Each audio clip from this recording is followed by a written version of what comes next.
இது 2 வருஷமா பண்ணிட்டேன். ஆனா அது வெளியிடுற சூழல் வரல, எனக்கு புரிஞ்சுப்பீங்கன்னு நினைக்கிறேன். இப்போ ஃப்ரீயா பண்ணிட்டு போலாம். நான் நம்ம பணியோர் அலுவலகத்துல இருந்து உங்களுக்கு மானிட்டர் பண்ணிட்டு இருப்பேன். ஏன்னா இதெல்லாமே டிஜிட்டலைஸ் பண்ணி இதெல்லாம் அப்புறம் இந்த ஒரு அப்ளிகேஷன் ஒன்று ரெடி பண்ணியிருக்கேன். ஆப் சொல்லுவாங்க. இது 2 வருஷமா பண்ணிட்டேன். ஆனா அது வெளியிடுற சூழல் வரல, எனக்கு புரிஞ்சுப்பீங்கன்னு நினைக்கிறேன். இப்போ ஃப்ரீயா பண்ணிட்டு போலாம். அந்த ஆப்ல அது என்னன்னா 2-way கம்யூனிகேஷன்.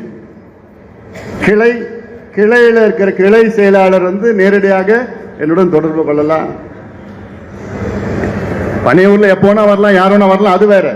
ஆனா அங்க இருந்து செய்திகள் சொல்லலாம், இங்க இருந்து செய்தி போவோம், பரிமாற்றங்கள். அங்க கிளையில பிரச்சனை, அந்த ஒன்றியத்துல பிரச்சனை, நகரத்துல ஏதாவது பொது பிரச்சனை, கட்சி பிரச்சனை, ரெண்டுமே நேரடியாக கொண்டு வரலாம். அது தினம் இவ்வளவு ஆளுகள்லாம் போட்டு அதை பார்த்து பராமரித்து அதுக்கு விடை தீர்வு எல்லாமே அந்த ஆப் மூலமா நம்ம பண்ண போறோம். ஆனா முதல்ல இதுல கொடுத்துடுங்க. சில பேர் கேட்டாங்க, ஏன் இந்த கார்டு கொடுக்குறீங்க, டிஜிட்டலா பண்ணிடுங்களேன், ஆன்லைன்ல பண்ணுங்களேன், அப்படிலாம் பண்ணுங்களேன் கேட்டாங்க.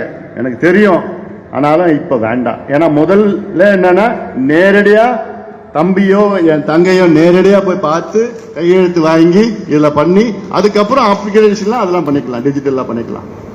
அதை நீங்க செய்யணும், வேகமா இல்ல செய்யுங்க.